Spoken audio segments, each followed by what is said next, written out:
Hi, good morning, good afternoon, and good evening, everyone.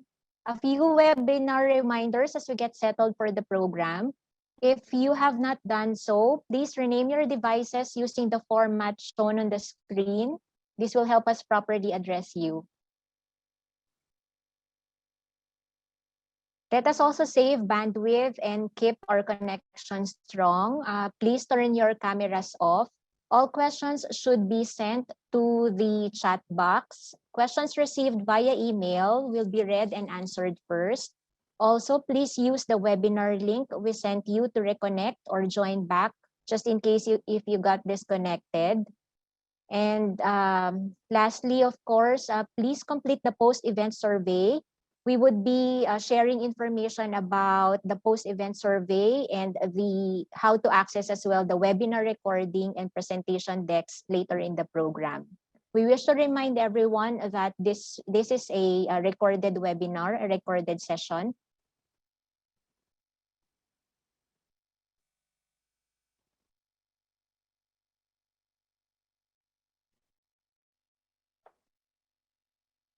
I think we have a good number of participants now admitted to the meeting room. We have 1 more minute to go before, it's 11 a.m. And on that note, I trust everyone is settled and ready for today's program. The Business Opportunity Seminar is made possible by the support and collaboration of the Asian Development Bank, Asian Infrastructure Investment Bank, and the World Bank Group. To officially open the program, we have with us Canada's Executive Director to the Asian Development Bank, Mr. Chris Panday. ED Panday was appointed to the Board of Directors of the bank in April 2018. Previously, he was seconded to Agriculture and Agri-Food Canada as Director General of the Market Access Secretariat with the responsibility for the management of bilateral relations, market access issues, and market development activities. Prior to that assignment, ED Panday served as Minister Commercial at the Canadian Embassy in Beijing.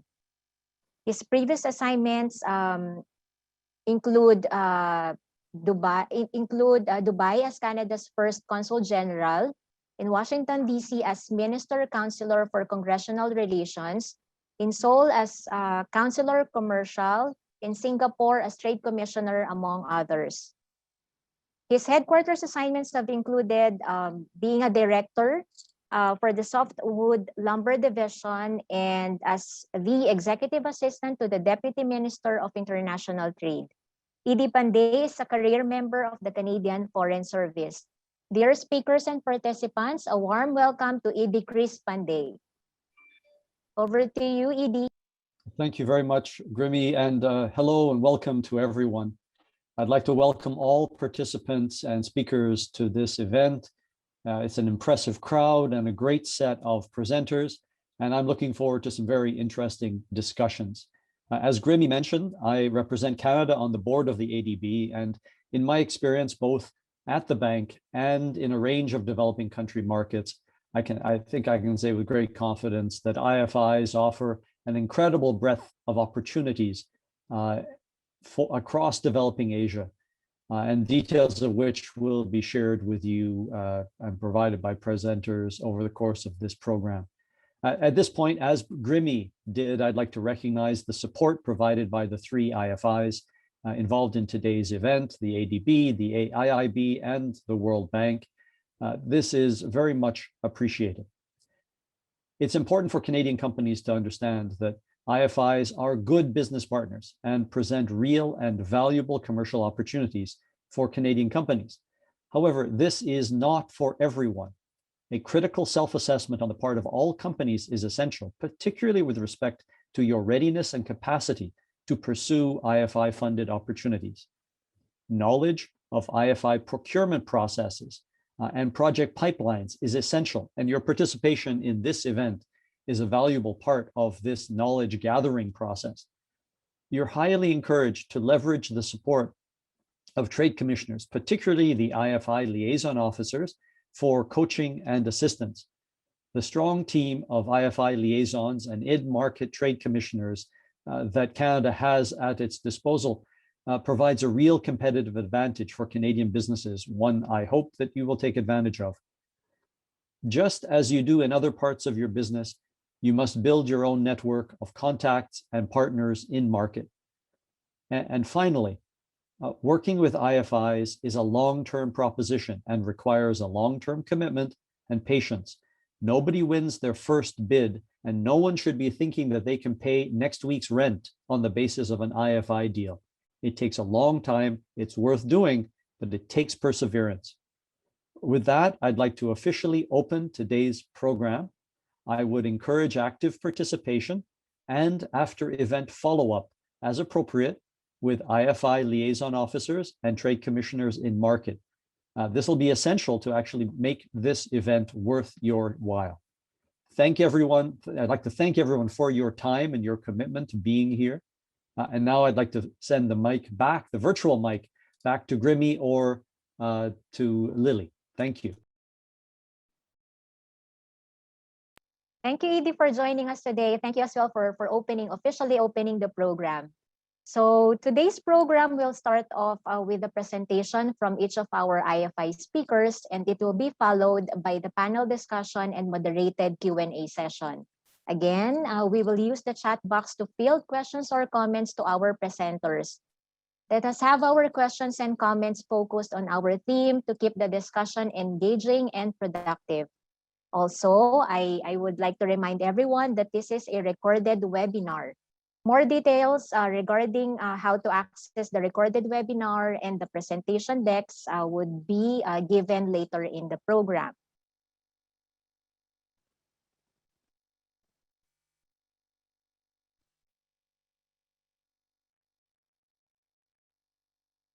A number of you may be familiar with the In Canada version of the Business Opportunity Seminar. The OLIFI network, the IFI network have been doing the Business Opportunity Seminar for quite a number of years now.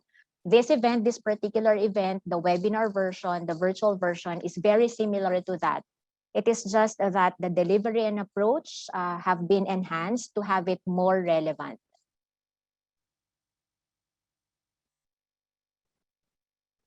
We will attempt to address the participants' interest in the transport sector and the level of familiarity with IFIs and IFI-funded projects. I'm sure you have seen and you have responded as well. Thus, the information shown on the screen. You have provided us information about your particular interest and the level of familiarity with IFIs and IFI-funded projects. We apologize in advance if not every topic is covered. We have asked our speakers to be very focused on their remarks so we fit the 20-minute allotted time. The OLIFI Network's contact information as well as the speakers will be shared so we can keep the discussion going.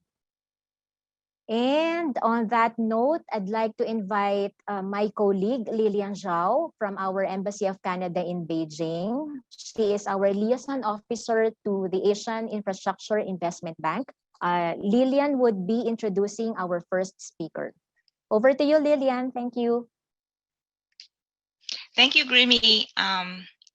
So to get us started, I'm delighted to introduce our first speaker for today's session, James Leder. James is the chief of the transport sector group at the Asian Development Bank. James has 30 years of experience in transport, working internationally with development organizations, governments, private sector, and research institutes. He leads ADB's transport sector operations and oversees the strategic direction of ADB's knowledge, technical, and financial support to its developing member countries and partners. He obtained his Master of Science in Transport Planning and Engineering from the Institute of Transport Studies, Leeds University in the UK. Everyone, please join me in welcoming James. Thank you very much, and a huge thank you to the Government of Canada for organising this. It's very good also to be on the same stage, virtual stage, as World Bank and AIIB. This joined up work and support across the international finance agencies is very important. So that's a real advantage, I think, of this discussion. I will focus on the transport sector. I'll give a little bit of a history of how it is evolving. I will then focus on specific opportunities within South Asia and look at some of the emerging trends across all of our support across Asia and the Pacific. Next slide, please. This slide is a little bit complicated, but let me just highlight some of the colors and some of the numbers. Basically, it is showing in terms of decades, the lending volume, a US dollar monetary amount, and the subsector breakdown within transport. So road transport is highlighted as blue, rail as orange, urban as gray, and other ports, airports are yellow. A few things to highlight here, either across the bottom or at the top. You will see that the actual number in terms of lending support year on year has changed significantly over the decades. In the 1990s, we were $880 million per year. In the 2000s, that got up to 2 billion, so over doubled within that 10-year period. In the 2010s, it got up to 4.2, so again, a doubling on an annual basis. And in the current pipeline, we're looking at another increase to around 5 billion. So there has been a steady increase in terms of the overall lending support, financial lending support to our client governments and private sector in terms of the work we're doing. Transport accounts for around 25% of ADB's overall lending in a normal year. 2020 was clearly not a normal year with the COVID support as well. But in most years, it's between transport and energy at 25 to around 28%. The other thing I wanted to highlight here, and this will come through in the next few slides as well in terms of job opportunities within South Asia, is we're seeing a significant shift in the types and the subsectors of assistance that we are being asked to provide support to. Clearly the blue color, 72% in the 90s, 79% in the 2000s, dropping down to 63, and in the current pipeline, dropping down to 51%. There is a significant shift away from roads, or including focusing on urban transport or on rail. Now, we respond to the government's requests, so we will work within that. But what we understand why there has been less requests for road and more requests for other areas is that there is a huge number of civil engineers graduating across Asia over the last few decades. There's a number of very competent contracting companies that have emerged across the region over the last few decades. The more simple road infrastructure project, to a large extent, can be done in many of our DMCs. They have the civil engineering to do the design, and they have the contractors to do the construction. What they are seeking support from us, and I'm sure the same is true with the AIIB and World Bank, is the more complex areas, or the broader issues relating to road transport. It's the complex areas of urban transport, rail operations, or road safety, or emissions from the road sector. So we're seeing a shift in the subsector, but also a shift in terms of the type of assistance as well. Next slide, please. I will now go through 2 or 3 slides looking at specific opportunities that are coming up that highlight this shift within the subsectors. We are seeing a huge increase in mass transit or urban transport more generally. And here, when we refer to urban transport, we are talking about public transport. As an unwritten rule, we don't provide road construction projects within our urban areas. We see that's more sustainable transport, particularly in the mega cities and the heavily densely populated cities, that a successful transport system has to be based around mass transit, public transport systems, and an integrated approach. We need the rail-based, we need the buses, and we need the feeder services as well. So a lot of our work, while it's mentioning the mass transit system in Bangalore, Chennai, Dhaka, even the commuter rail in Delhi, Meerut, there is an associated improvement of the overall transport system as well, public transport system. So those are some of the examples of the projects that are coming up in South Asia. So you can see it's in Pakistan, it's in Bangladesh, and it's in India, but a heavy focus in terms of mass transit systems. Now, in terms of capital costs, these are relatively large projects, $1 billion and up. And we will be looking at, as listed at the bottom of that slide, the different types of assistance. The project preparation, the technical assistance is financed on a grant basis by ADB.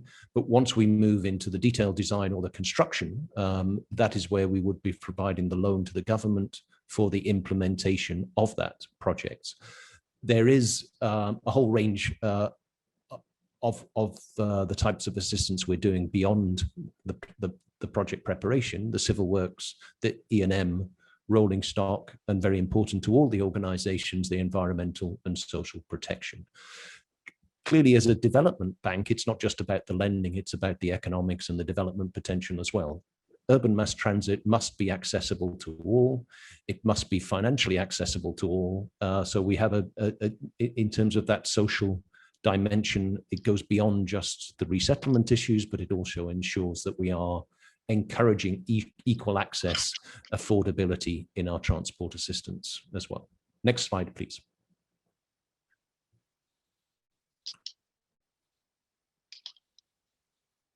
Looking at some of the heavy rail or the intercity rail, there has been a big focus on developing rail as a regional connectivity. So looking at national rail systems, but looking at national rail systems as part of a larger network.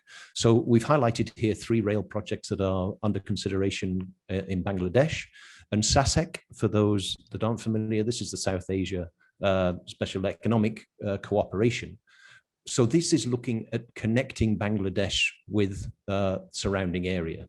In terms of Chittagong, the large port, how can rail provide that freight mobility across the country to the port and there to the rest of the world?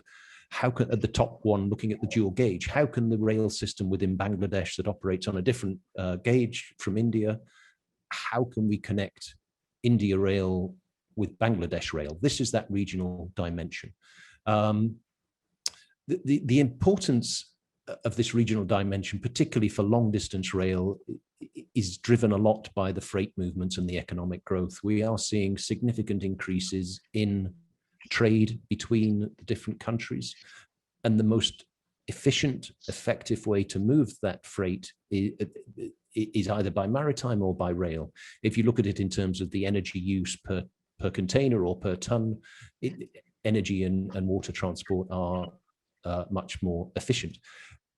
Linked to that is also the emissions they provide, either locally if they're diesel operated, or globally if it's CO2 as well. So they have a joint effect of the scale and the volume that can be shifted on rail, in addition to the externalities, particularly the climate change impacts. The type of assistance, very similar to the urban transport, looking at the technical side, but in rail, we are seeing a lot of requirements for capacity development, particularly within the rail institutions, be they government or operated or state-owned enterprises. Unlike roads where you build it and people will show up and use their motorcycle or car, clearly rails or metro systems, it's the systems that we have to look at, not just the infrastructure. So we have been doing, in addition to the support for physical infrastructure, our projects have a large component of capacity development and system improvements and institutional reform. Next slide, please.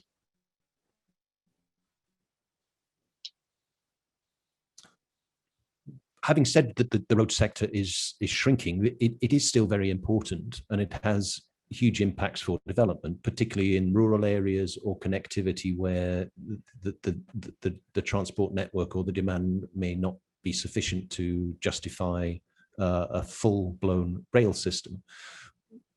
Other areas of roads, looking at these externalities, particularly road safety and the emissions, we are in discussions, and we're in discussions with the government, but also World Bank, to provide joint support on the National Road Safety Program in India. This would be a very interesting piece of work. Around 60% of the fatalities across the world on the roads come within Asia. So it's a significant area. We estimate together, so using some of the World Bank's data as well, that it's around 5 to 6% of GDP in certain countries, but on average, 3 to 4% of GDP is lost per year due to fatalities and serious injuries on the road. So it's a serious issue. Economically, it's a serious issue socially, and one that governments are increasingly seeking our support in. Other road projects, again, like the rail, we're looking at road support on a regional basis. So again, the South Asia, the SASAC corridors within Bangladesh, connecting those. Economic corridors in India, it's no longer just the physical infrastructure. It's the infrastructure linked to industrial areas, connecting to ports, looking at the broader development impacts beyond just pure design and build of roads. Next slide, please. So some key messages. At the subsector level, roads are still important, particularly for regional connectivity. Quite often the road master plans were to look at building connection around the capital city. What we do need to see is how those road networks can connect to their neighboring countries, and the demand for transport across countries is growing very significantly across South Asia, but also across the rest of Asia. Asset management is an area that will see increased importance. A lot of the assets have been built or upgraded over the last 20, 30 years. They are now at a point where they need significant budget to be spent on the maintenance and the upkeep of those assets, an area that has been not given the attention and certainly not given the budget it requires. So that is an area of specific support within the road sector. And as we mentioned in several countries, looking at road safety as standalone, not just road safety around the engineering aspects. Rail, looking at national rail systems, and as said before, the institutional operations required around that. And in urban transport, it's the urban mass transit public transport systems, as well as non-motorized transport. That's what NMT stands for. So we're also supporting pedestrian facilities and cycling facilities. So within urban transport, very much a focus on more sustainable, less emitting, accessible modes of transport. The changing demands for clients, all of that and the specifics is really looking at a shift from assistance from ADB to design and build infrastructure, to look at how the transport infrastructure and the use of that infrastructure is better managed to ensure we get increased efficiencies. That is where they're really coming to seek our assistance. And that is where we believe we can add value over and beyond what can be done in country. There is an increased attention for private sector involvement. ADB, like many of the other international organizations, has a private arm as well as a sovereign lending arm. This is growing, and it's quite varied in its support. 2-3 days ago, not in South Asia, but we provided a private sector support to Fiji Airlines. So that's looking in the aviation sector. We have invested in ports. We've invested in the metro system in Bangkok. So our private sector, from a small beginning, is growing within their transport sector support as well. So this is to private clients, non-sovereign lending. And the final point, looking at the broader use of financial services, I've mentioned a lot about project support, infrastructure, financial support. The system management, the efficiency gains, this is an area where we're looking at results-based lending or policy lending. So we can still provide that financial support, but on actions that have been undertaken to address items such as road safety or institutional reform of the railway to ensure operational efficiencies, not just bags of cement or rebars or whatever it may be for construction of infrastructure. Next slide, please.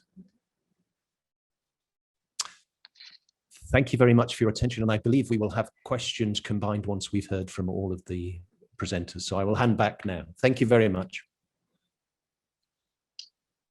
Thank you, James. I'm sure our audience will have questions for you. I would now like to encourage everyone to start using the chat box to send your questions. We will get to the questions during the Q&A session. So our next speaker is Gerard Olivier, lead transport specialist for the World Bank in India.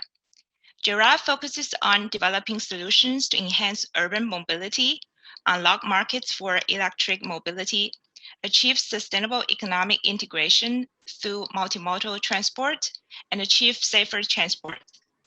Gerard's rich experience with the World Bank since 1995 includes working on trade and transport projects in Europe and Central Asia, supporting the development of metro and high-speed rail lines in China, as well as serving as cluster leader in the Singapore World Bank Hub. Gerard is a civil engineering and a chartered financial analyst. Now, please join me in welcoming Gerard. Thank you very much. Good morning to all. Real pleasure and privilege to be with all of you today. Thank the Government of Canada for organizing this. I think we really wish to see active participation of Canadian firm in South Asia, so it's a great opportunity. Also great to be participating in this event together with our colleagues from ADB, AIB. We are working very, very closely across a number of themes, and you will see that a lot of what I will say echoes what Jamie just mentioned before in his great presentation. So there is a lot of commonalities of perspective that is emerging.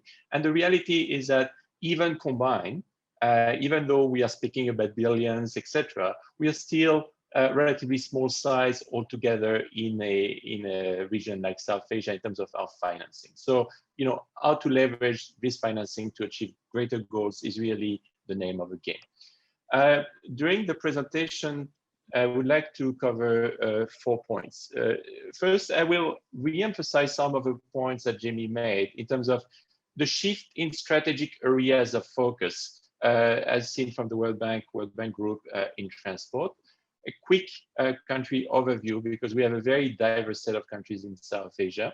A snapshot of our transport portfolio, and then give you a few zooming in on a few projects. So, as Jamie said, historically, the work that most of our institutions have been focused on was building the road network and improving asset management. But what I wanted to start this presentation with is a look at some of the new themes. I mean, they are not always very new, they are evolving themes, but they are really themes that anchor a lot of our forward-looking portfolio. And those are quite interesting, I think, for Canadian firms because they require a level of sophistication that requires the type of skill that countries like Canada have developed over time. So it's very clear that, roads are still a substantial part of our portfolio, like I will cover later on. But what we see today is countries like India really starting to discuss actively on decarbonization, and with that comes the entire realm of demand management, e-mobility, strengthening urban mobility in ways that deliver for the people, but also keep in mind the carbon footprint, inland waterways, rail, and resilience becoming increasingly element of the approach moving forward. The second shift that we are seeing is, from infrastructure, which is being developed, and a lot of countries have announced large programs to further expand their infrastructure, which will be required. We are looking at ways to optimize the way services are being delivered, from economic integration, improve logistics, intermodal transport, in ways that will essentially ensure that those assets, those massive investments by governments are productive. One point that Jamie didn't mention so much, but I know is very core also in the ADB side is, we cannot leave behind 50% of the population. So gender is really part of the focus, both in engendering transport, making sure that it meets differentiating needs for men and women, as well as bringing more women in the workforce. I think in South Asia, it's about 20% of the workforce on the inland transport, for example. So we have opportunities to do a better job at this. A point that is emerging very strongly is a focus on private capital mobilization. As I mentioned, we are very small altogether. I mean, a few billion, but still small compared to the overall market. And the question is, how do you leverage this to create markets, to put the instruments like forced loss facilities, guarantee instruments, etc., that will unlock access to a greater finance for developing the system. And then road safety and regional integration were touched upon by Jamie. I mean, road safety simply because with 10% of the world's vehicle You have 25% of the world crash fatalities. So it's a massive, human impact and economic impact. I mentioned about the push to shift transport towards more, cleaner modes. We invest quite a bit on water transport, and we look at each project from a climate co-benefits perspective. Which component are moving forward the green agenda? So each of them is rated to understand the footprint. Now, when we look at countries, we are dealing with 8 very different countries in the portfolio. From Afghanistan, where our focus has been more on emergency reconstruction, budget support, one project on urban transport efficiency in Kabul, to Bangladesh, where the focus is on broad-based connectivity. About 30 billion of grants have been provided to Bangladesh, to much smaller countries like Bhutan and the Maldives, where we have a broad-based engagement focused on green development, regional integration, but not necessarily projects to support it in the transport sector. Now, within the region, some of the big entities, of course, are India, which is by far our largest engagement under the operation, $27 billion of commitment across. And within transport, transport is about 30%, 25 to 30%, depends on the year of this overall portfolio. Sri Lanka has been also a country where we actively engage, but through the lens of multi-sector engagement, as well as a few transport projects. Nepal and Pakistan are 2 countries where connectivity, regional integrations are at the center of our work. So just zooming into what it means from a portfolio perspective to give a big picture. So India is about half of all our commitment in the region. These are the latest numbers. Bangladesh 25%, Pakistan 13%, and Nepal 10%. So this is where the big markets are. And we still have, because there is a lag between new themes and the past engagement, we still have 56% of our project in rural and interurban roads. Urban transport comes next, railway comes next, and we see then a diverse set of engagement in port, waterways fill the rest. As we look at project by countries, India is certainly our biggest portfolio, followed by Bangladesh and Nepal in terms of number of projects. Pakistan is also very sizable in terms of volume of landing, simply because the nature of a project makes them larger and a bit more multi-sectoral. So let me go through some of the projects to illustrate what I've been describing. And this is very much in line with the evolution Jamie was mentioning in the case of the ADB. All right, so in the past, we would do a road-focused project. Today, we would be looking, for example, in the example of Meghalaya, a province in the northeast of India, we would be looking at improvement of connectivity across the sector, looking at both the traditional effective management of transport infrastructure, the connectivity of different level of roads within the hierarchy, but also look at how to further address issues of last mile connectivity, including ropeways and new solution like this that have not been necessarily implemented at scale in the state. We would add to that a focus on services. So we are looking at urban mobility, transport service development as well, so that, it's not only the infrastructure that gets delivered, but we are seeing a transformation in the way the network is planned and the services are delivered so that the end result emerge. And more recently, we have integrated in some of the projects COVID-19 response to boost employment opportunities in the wake of COVID, so that more labor-intensive work provides opportunity to all in the state concerned. Similarly, in the context of Himachal Pradesh, we have a combination of what would be traditional work on transport institution, but going further in the field of resilience. It's a very mountainous country, area of the country, and therefore there is a need to focus on overall resilience in access and mainstreaming it as part of the overall asset management. A lot of work takes place on performance-based maintenance, contracting, creating a safe system and safe corridor initiative, in addition to the selective improvement in the road network. Now,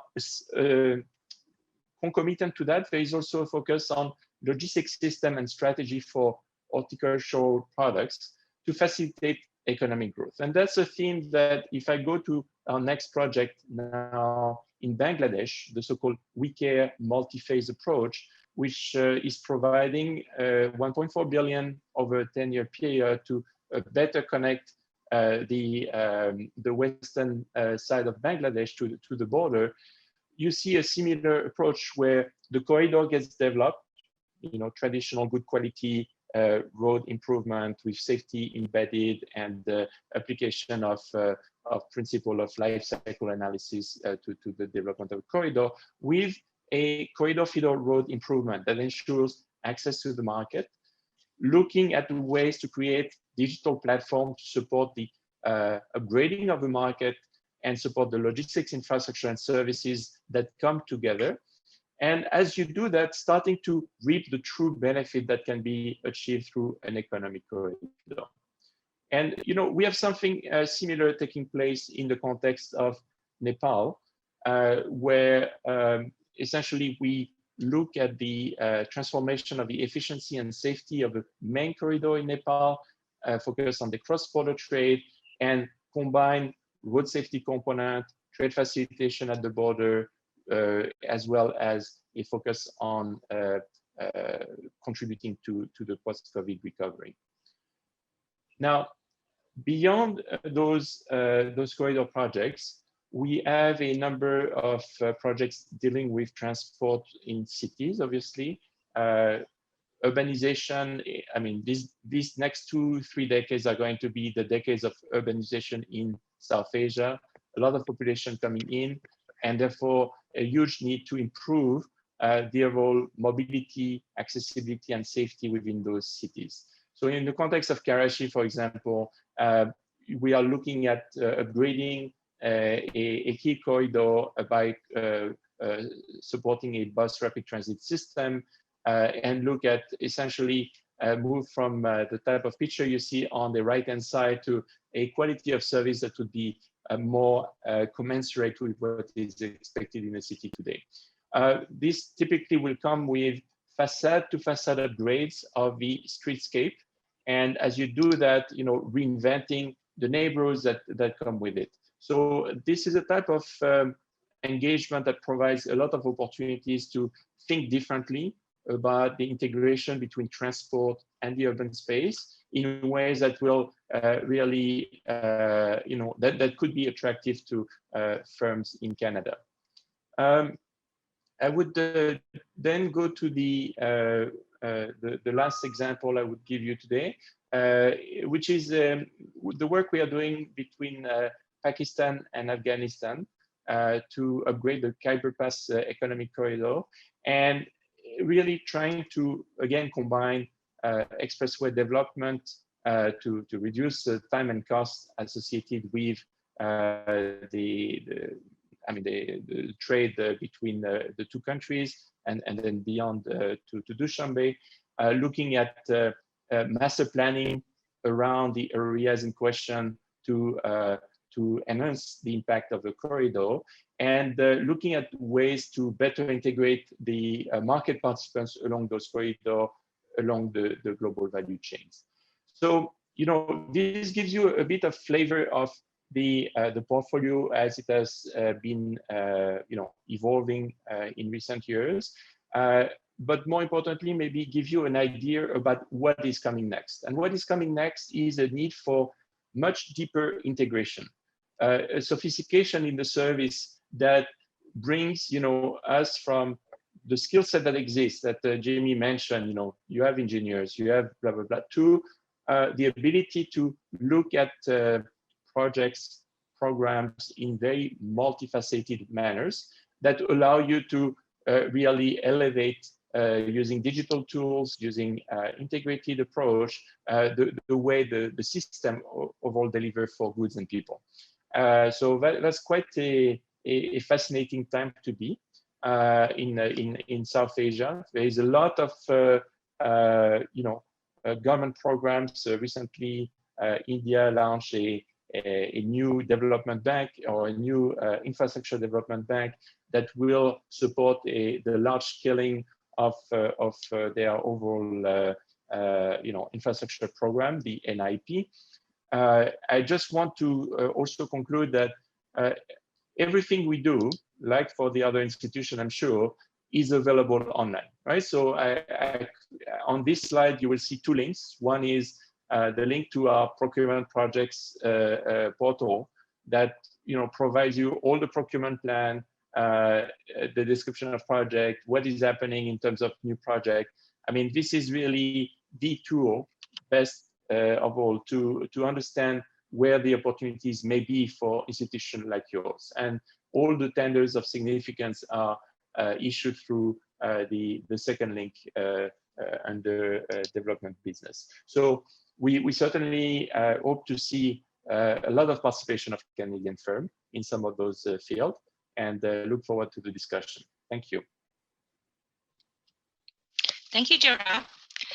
So again, I would encourage our participants to start using the chat box to submit questions.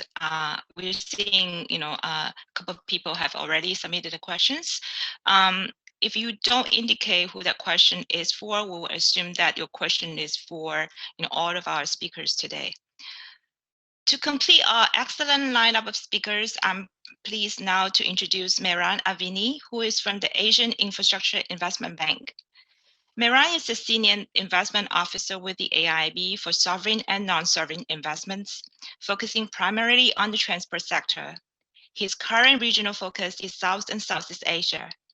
Prior to AIIB, Mehran worked in the consulting industry, focusing on transaction and technical advisory for public and private finance infrastructure in Canada, the US, and internationally.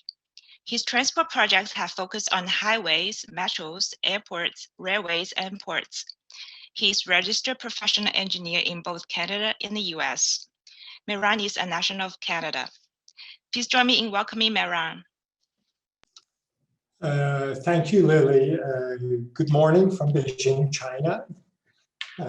So I will start by giving an overview of AIIB, since we are less known than the World Bank and the ADB. I'll talk about our structure, the priorities, what we are working on, and then some of the opportunities. Next slide, please. So at AIIB, we are 5 years old. Everybody is based in Beijing. We don't have a country office, such as the World Bank or the ADB do. As of now, we have 103 members, and they're regional and non-regional members. That number changes every month, so there could be a few more now. And Canada, obviously, is a non-regional member of the bank. Next slide. So the top 5 shareholders, you can see them: China, India, Russia, Germany, and Korea. And where Canada fits in amongst the non-regional members, we're the 6th from the top. So we have about 1% of the shares. AIIB has about $100 billion of authorized capital, and 20% of that 20 million shares. Next slide, please. I'm sorry, I think you're using our old slides, but that's okay. I'll go over this a little bit. So we make sovereign loans, non-sovereign loans, equity investments, and also guarantees. Some of the terms are there for sovereign loans. For the non-sovereign loans, that's to the private sector. We can make loan amounts up to 35% of the project cost. So that's for the investors. When that's such as in PPPs and others. Next slide, please. So the thematic priorities at AIIB, this was actually approved, I think it was about in September of 2020. It's green infrastructure, connectivity, and the word cross-border is there, obviously, technology-enabled infrastructure, and private capital mobilization. I'll go through those a little bit more in the next slide. So what does that mean? We have certain goals that we have been given by the board. That's by 2025, 50% of our financing should relate to climate finance. It doesn't mean that we're only going to do solar panels and wind farms. It means that if we are doing a highway project or a metro project, we should recognize the climate as part of it. And we should see how the project actually contributes to improving the climate. So, and also the green infrastructure. By 2030, 50% of our projects need to be led by the private sector. That's really non-sovereign backed financing. And that's quite a challenge for us because at the moment, the majority of our investment is actually on the sovereign side.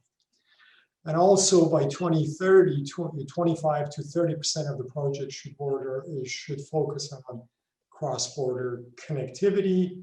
I'm actually part of the committee who's working on the cross-border, and that's quite challenging. I mean, if you take into account the private sector and the cross-border, kind of changes our risk portfolio as well.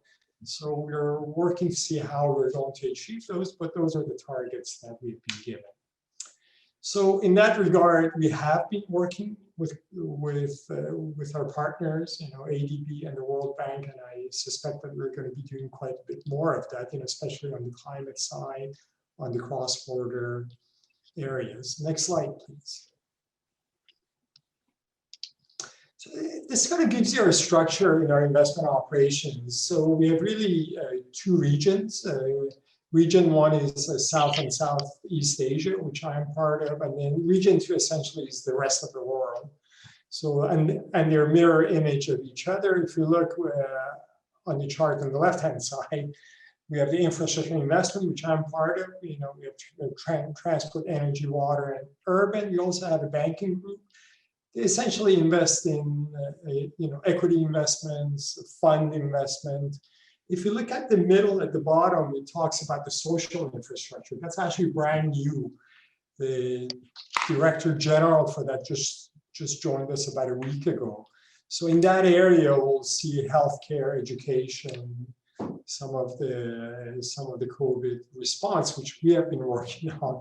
I think those are going to shift to those. So that's brand new and a growth area for AIIB. Again, we have the operational services group, which is environmental, social, and all that. And then we have an implementation monitoring group. When projects go into implementation, at the moment, for sovereign, the project team leader who originated the project, such as myself, who will do the monitoring. But on the non-sovereign, the private sector, the IMD, that's the implementation monitoring group, they will be monitoring. Next slide, please. So it kind of gives you the process from start to the end. It's probably similar to what the World Bank and the ADB does. If you look at on the left side, the project screening, that's when a project comes to us. If it is sovereign in general, the government, we would have had some interactions with a government, and we go through the priorities that we have, the priorities that they have. They will write us a letter generally from the Ministry of Finance, let's say, and they say the government, the such and such government would like AIIB to finance a project. They give us the parameters. So on the non-sovereign side, that's really interaction with the sponsors. If there's a PPP project somewhere, we talk to them. So screening, I can generally screen a project with enough information within a month. That's fairly quick. That's kind of go, no go. Does it line up with the priorities of AIIB? And on the non-sovereign side, you should bear in mind that at the screening stage, we do sponsor a background check, a due diligence. We want to make sure that we know the sponsors that we work on. And then the next stage is the concept review. That goes for investment committee. And then once they give us the go-ahead, the detailed due diligence actually starts right after concept. So what happens on the sovereign-backed financing, that's the point that actually you will find the project on our website. So if you go on our website on the sovereign side, there's a list of the projects.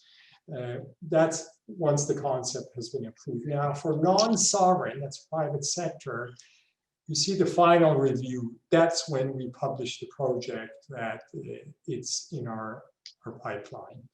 So how long does it take from project screening to financial close, or for non-sovereign, it's called financial close. For sovereign, it's called signing of the loan. It's really 6 to 9 months, but it depends on the project. I mean, I'm working on deals that we thought we were going to go to the board last September, but issues came up. We're hoping to go to the board over the next month or so.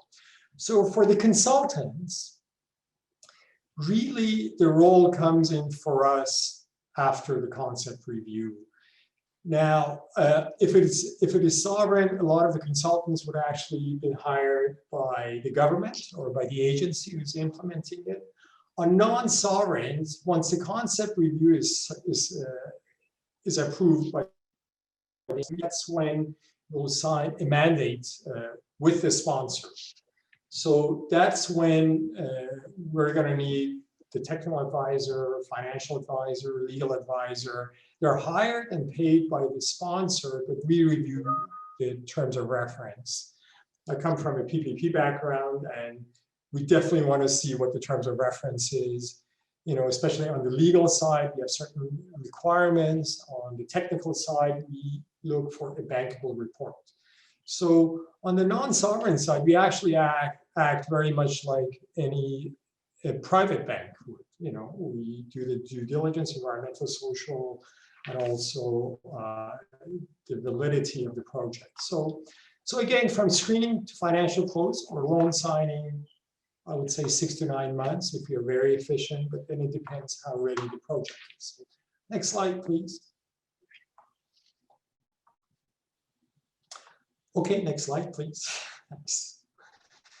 So investment operation, well, actually, this is all overall AIIB. Since 2016, we have done $23 billion worth of loans, 112 projects there. If you look at the left side, it's from India to Pakistan. The top 6 actually include India, Bangladesh, and Pakistan, which are the topics, with India having the largest share overall. And I think I saw in ADB and the World Banks, or especially World Banks, it seems like India is fairly large on their portfolio as well. Next slide, please. So we talked about the corporate strategies. So this is our transport strategy. I would like to just focus on the cross-border, which is the second from top, and then under the approaches, mobilizing private capital. This is kind of tying to our, doing more non-sovereign backed financing and also the connectivity projects. I won't go too much into this. We're going to share the slides with you at the end. Next slide, please. So financing on the transport projects, 4.4 billion, 19 projects. Again, you see a lot of sovereign back as opposed to non-sovereign back. If you look at Bangladesh, India, and Pakistan has been about 72% of our deals. But I just want to give you a picture of what's happening now at the AIIB. On the transport sector, for region 1, which is South Asia and Southeast Asia, in 2021, we expect to be approving over $3 billion. So you can see that we're quite busy in a year. Now, I think probably 80% of them will go through. Sometimes issues come up, but you're busy. But on the consulting side, I will talk about it a little bit later. The opportunities are not probably as great as they would be with the World Bank and the ADB. Next slide, please. Again, approved projects here. You see the India again on the numbers. If you look at the pie chart at the bottom, you see the sovereign-backed financing has been about 90% there. So we need to bring that down to about 50%. So we have quite a bit of work to do. Next slide, please. So these are a list of the approved projects that you see. You see a lot of road there, but I'm going to go over the next slide that will show that there's actually a bit of a shift there. And I think that's fairly consistent with what Jamie was talking about and possibly Gerald at the World Bank. Next slide, please. I think I will skip over this one. Next slide, please. So this slide is the same as the pie chart earlier. So as you can see in the future, or what has gone through concept stage for us, you see now more metro and rail. Also, if you look at the co-finance here, AIIB is actually taking the lead. I mean, there are two deals. One of them is Mumbai Metro Line 5, and then the Chennai Ring Road, which Chennai, we expect approval of that in a few months, and Mumbai in 2021. We are actually the lead now, as opposed to in the past. We were never a lead, and we were sole finance here. But obviously, if you work with the ADB and the World Bank, they would be the lead. Next slide, please. I'll talk about this briefly. Multilateral Cooperation Center for Development Finance, MCDF. This was just set up at the bank, and the head of that joined us, I think it was about a month ago or so.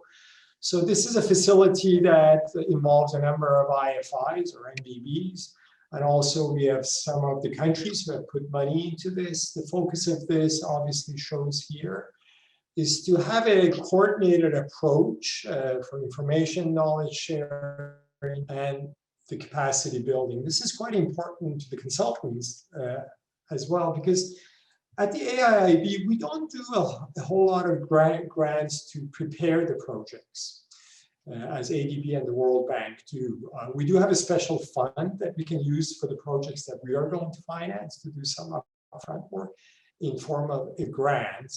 But we generally don't have the capacity or have not participated or have had the funds to go into a country and help them set up a PPP office or improve the capacity. With MCDF, this opportunity is going to open up. So we have some funds. So I think that's actually quite welcome from our perspective. Next slide, please. So that's a quick overview of where we are at AIIB. I'm sure if any questions come up, I'll take them. But thank you very much. That's the end of my presentation. Thanks. Thank you, Miran. And once again, I'd like to thank all of our speakers for the presentation session. Now this session is concluded. I'm sure people, everyone will be looking forward to the panel and the Q&A session. Now we're going to have 3 minutes break to allow participants to collect their thoughts and send in their questions through the chat box. I would ask that everybody not to go too far because we'll be right back. See you in a bit.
All right.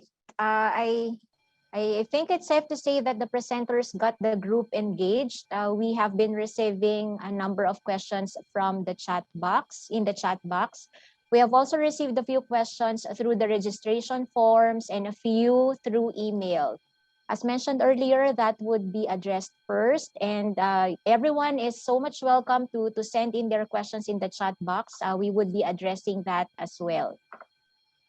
I hope everyone is back on their seats with their coffee or with their water after the very short break. To get us started with the second part of the presentation, may I now call on Mr. Andrew Smith, Minister Commercial from our High Commission of Canada in New Delhi. Andrew, in his current role, is responsible for managing Canada's commercial relationship with India, as well as Nepal and Bhutan.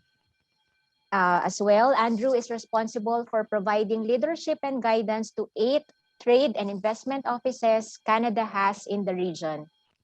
Prior to his assignment, he served as Canada's first Consul General to Istanbul, Senior Trade Commissioner in Manila, Acting Minister Commercial for Senior Trade Commissioner in Beijing, and as a Trade Commissioner in Tokyo. Andrew has extensive experience in international commerce, policy analysis related to economic development, trade promotion, and investment activities. And of course, everything has particular emphasis on Asia. I am beyond pleased to introduce my former program manager turned mentor, Mr. Andrew Smith. Over to you, Andrew. Thank you very much, Grimmy, and can you hear me? Yes, we can hear you well. Okay, my apologies, everyone. There's a fire alarm going off at the High Commission here, but I'll stay here with you. So bonjour, good morning, good afternoon, and good evening to participants and to our speakers as well. And for those who celebrate Happy St. Patrick's Day, my profound congratulations to the Trade Commissioner Service and to our speakers for an extremely informative and helpful seminar today on transportation. I am based here in New Delhi, and I can see firsthand the work that the banks are doing here in India. As was presented, we are one of the largest recipients from each of the banks. And I've also seen the Canadian companies that have been dedicated to the market and to the banks and working with the banks and their successes here. Clearly, transportation is a priority sector across all of our IFIs. These multilateral development banks and bilateral financing account for upwards of 25 billion in transport projects per year. If we look at the Asian Development Bank, as James has described, the broad financing trends are changing in transportation, but we see the banks, particularly the ADB, with over 50% of its commitments in South Asia dedicated to the transport sector, and equally important for the AIIB and the World Bank. Our presenter spoke on some of the emerging trends in the sectors, the sustainability, greater private sector participation, tech-enabled services, and a little bit about how Canadian companies can position themselves to gain a competitive advantage through this. So I hope our clients today online are ready to pursue some IFI commercial opportunities, to work with the Trade Commissioner Service, and to access the network that the OLIFI team has at our banks. My background is in urban planning, and I was very keen to participate in this. As Gurmeet said, I was posted to Manila some years ago. I have studied and worked in China in the 80s and 90s as an urban planner, so I was very keen to take part. And my thoughts today lie with the mobility of the future and where do we want to get to. The opportunities that a well planned out and financed transportation network can offer its citizens. It can make economies more competitive. It can reduce waste and spoilage of goods. I saw firsthand here how the transportation network was able to get those critical COVID supplies to countries, as India was the pharmacy of the world, and now we're the vaccine manufacturer to the world. So transportation literally saved lives. But ultimately, it can bring more people out of poverty. So how do we develop our transportation systems of the future to address those evolving needs and to do so in a sustainable manner? Here in India, the government is taking a full look at the spectrum of its transportation assets across road, rail, waterways, and ports. And as Gerald pointed out, there are specific efficiencies with the different modalities of transportation. The countries where the banks are focusing on have a unique opportunity to do that. Here in India today, 70% of its infrastructure in the year 2030 has not yet been built. This country is undergoing a massive investment in infrastructure, and it's undertaking one of the world's largest internal migrations as 30 Indians a minute move from rural to urban settings. Financing provides real opportunity to make a lasting impact as these economies grow. So our focus today on the transport sector in our business opportunities seminar could not have been more timely. Our presenters expertly touched on the importance of transportation in their lending, but also identified the shift within those portfolios. So our Canadian companies' participation here today provided them with some unique insight. And with that, we'll move over to the Q&A. And as the moderator, I'd like to request the first question because the objective of our business opportunities seminar, the purpose of it was to introduce new Canadian companies to the opportunities at the bank. So let me begin there. I'd like to ask each of the representatives from our banks, including the OLIFID team, that for a Canadian SME listening to this webinar, what would be the top tips that you would recommend to a Canadian company in order to undertake projects at your bank? And then I'll wrap up with the OLIFI team. So with that, let me turn first to James at the ADB. Your top tips for a Canadian SME listening today. Thank you very much. Good question. Getting straight to the heart of it. The top tip, I guess, would be to keep a look at the pipeline. If you go on our website, you will see under each country, there is a country partnership strategy. And that is a rolling list of 3 to 5 years of project assistance and technical assistance. I think that is key. Just see what's coming up and don't wait for the announcement to be made. That allows you to see what's happening within the various countries that were highlighted. They are quite different. Where you would see you may have a competitive advantage, past experience, or the type of assistance that's coming up. Whether you are interested in working in the project preparation, the feasibility study, the due diligence work, technical assistance, or whether you're interested more in the project implementation as well. So those will be my 2 top tips, I think. Do some due diligence through our websites collectively. All of the organizations are the same. That is where you will see the pipeline of country projects and assistance coming up, and the differentiation between the project preparation, the technical assistance, and the project implementation or the project financing. Some differences, as was explained by some of the presenters. In ADB's case, the technical assistance is financed by ADB, the contracting is with ADB. Once it progresses through into the implementation of the loan itself, then the contracting is undertaken through the government with the oversight of ADB. Thank you. Thank you very much, James. Gerald, can I turn to you next at the World Bank? Sure, Andrew, and thank you for staying in the middle of a crisis where the fire alarm is ringing behind you. Okay, so I think certainly what Jamie just mentioned in the context of ADB is relevant. I just shared the link as to where you find it for the World Bank. Here you will see the pipeline of projects, the procurement plan for each project that says which contract is coming when, what is the value of a contract, what is the mode of procurement. So, I mean, this is where the essence of opportunities will lie. But there is one more aspect that I would mention. It's very difficult for a firm from Canada to think that you can take what you do in Canada and plug it into, let's say, India, right? You really need to figure out the partners that you want to do that with, who have a contact, who understand the context, because the point is not only to get a contract, but to succeed in delivering on this contract. And the ability to deliver on the contract requires a lot of cultural understanding. It requires a lot of network within the country that helps you validate what is recommended. And that's something that I think is really an important step. So I would say that A three-step process I would apply is, what does your company brings in terms of value add fundamentally? You know, like touching upon the transformative direction that we all three mentioned earlier, or you, Andrew, mentioned. Second, see where the opportunities are emerging from, you know, our respective website.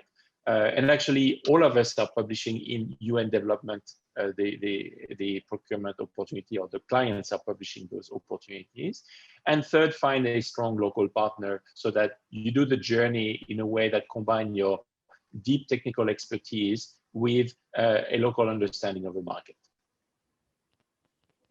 Thank you very much, Gerald. And I think that also underscores what our Executive Director, Chris Pandey, was mentioning about working with the OLIFI network in really gaining that understanding of the local cultural context as well. Let me turn to the Asian Infrastructure Investment Bank, Mayran. Again, what are your top tips for a Canadian SME listening here? Great, thank you very much. I obviously echo what Jamie and Gerald have said, and also what Chris said earlier at the beginning.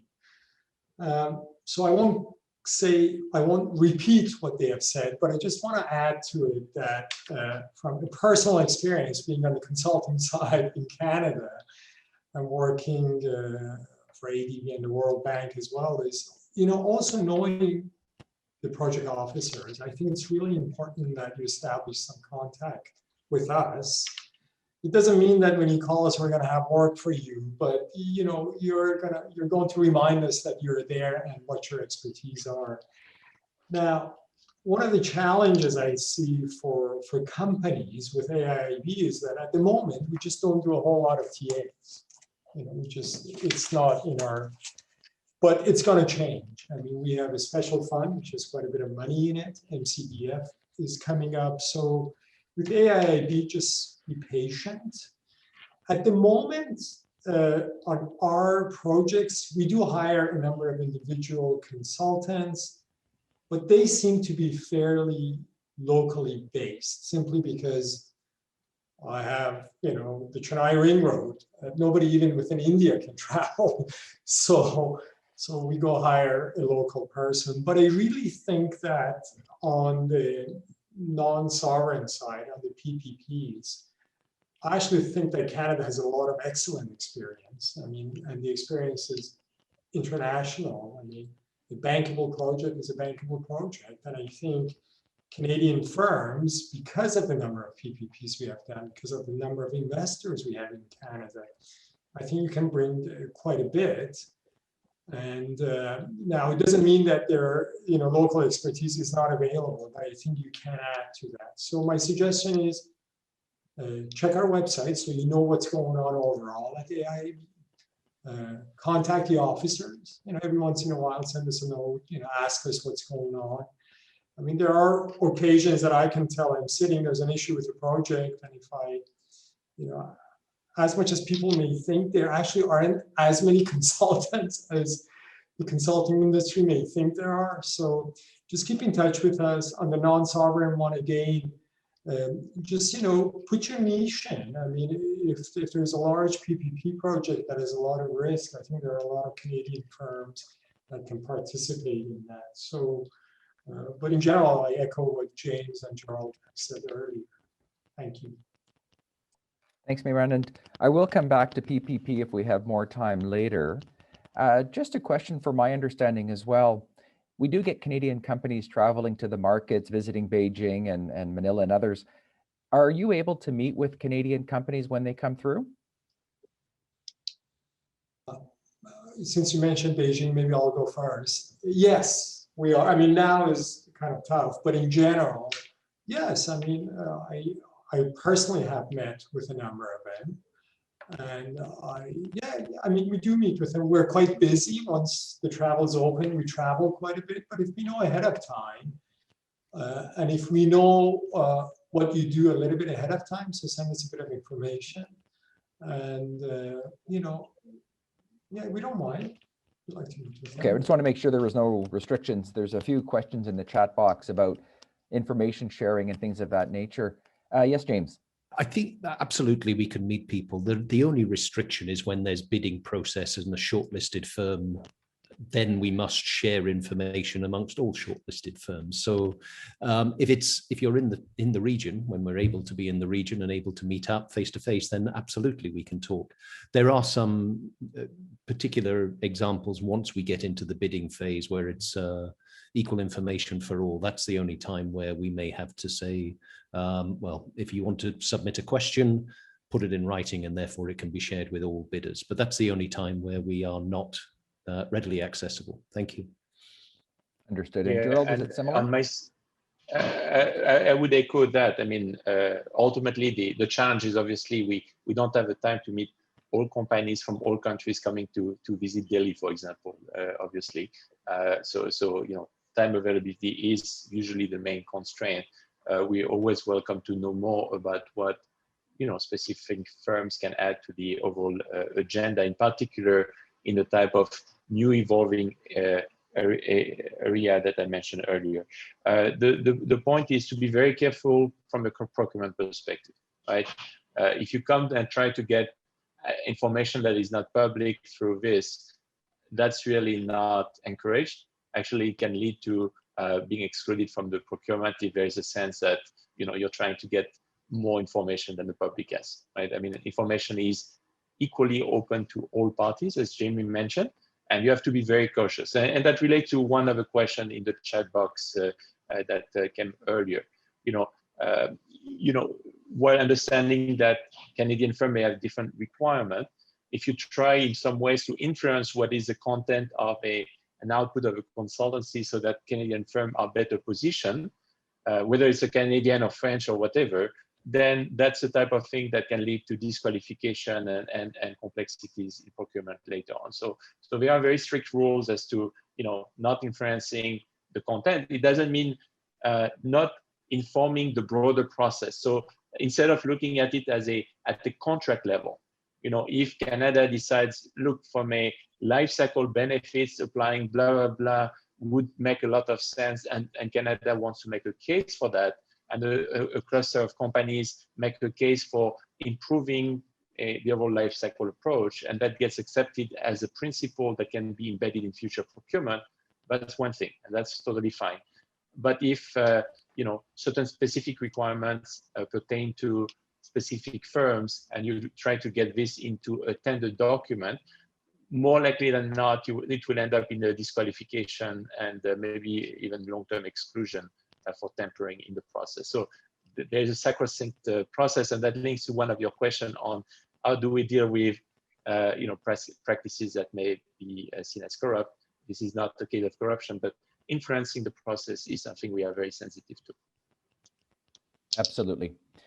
And maybe with that, I'll just turn back to Lily in Beijing as well, just to complete us on the OLIFI and tips for Canadian companies listening. And maybe, Lily, just a bit on your mandate as well as to what an OLIFI does.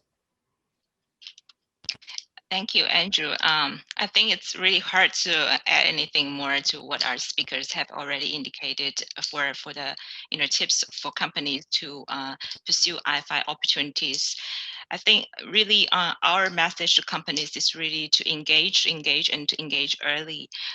We've heard everyone from the IFIs that they're really open to engage, but companies have to understand, where their add value is, what they're bringing to help contribute to the IFI outcome and goals, and how to solve that, local development challenges. Companies will have to be prepared. They will have to invest time and resources to learn about the process, because it's not really, very straightforward and easy process of the IFIs. But like Mera has mentioned, it takes patience, right? You have to keep trying, and if companies have had an experience not very successful, we would encourage company to also, to try and understand, to learn from that experience as well. thank you for allowing me to maybe have a bit of a sales pitch for our Olifi network. So we are a network of trade commissioners. We're part of the Canadian Trade Commission team based in 5 embassies abroad, in cities where there are headquarters of major IFIs, namely in Washington D.C., Bridgetown, Abidjan, Manila, and Beijing. So we can be the primary contact for Canadian firms pursuing business opportunities with the IFIs.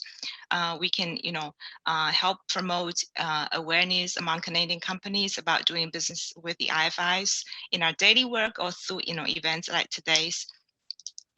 We can help companies understand, or assess their market potentials for working with the IFIs, support their understanding of the IFI systems and operations. We can feed them with information about IFI activities in certain markets and help disseminate the procurement opportunities. We can help them connect with the IFIs. When companies run into problems, they can also come to us. We can provide some advice or direct them to useful resources that can help them. I would just add, that the Olifi network, we can be the company's primary contact, but equally important, or if not more importantly, is that companies need to work with our trade commission in markets as well. We've heard from everyone that it's really, really important for Canadian companies to be working with local companies. So our trade commission market, they can really help out in that aspect, because for one, they would know what the major IFIs active in the particular market. They can be better positioned to provide the local contacts, whether that's national priorities, sector development, or more of project level information. So they can connect companies with local government agencies or local companies. I want to also acknowledge that today's event, we also have a number of companies from these South Asian markets joining the event. I would also encourage them to reach out to us if whenever they may be looking for a company or Canadian company to join the bid for a project, to form a consortium or other partnerships to go after these projects opportunities together. Our trade commissioners in those markets would be happy to connect you with our Canadian companies as well. Back to you, Andrew. Thanks, Lillian. That's invaluable. These Olifi offices in most locations have been in place for many, many years and have an extensive network and can help provide that Canadian client with good access that may otherwise not have been available. And the final tip I would suggest is the Trade Commissioner service still remains a free service. So there's no charge for accessing the Olifi network. I have one last question I'd like to put forward to our panelists as well before we turn it to the chat box questions that have been submitted. We heard the importance of focusing on mass transportation. Then we have COVID-19. The two sound diametrically opposed. Governments here put in measures to reduce capacity in mass transportation systems. There was a rise of single occupied mobility again. What has been the impact on COVID-19 to each of our IFIs? And has it affected the longer term transport policy making that will see a change, or do you see us reverting back to similar sort of conditions pre-COVID? And with that, let me start with Gerald.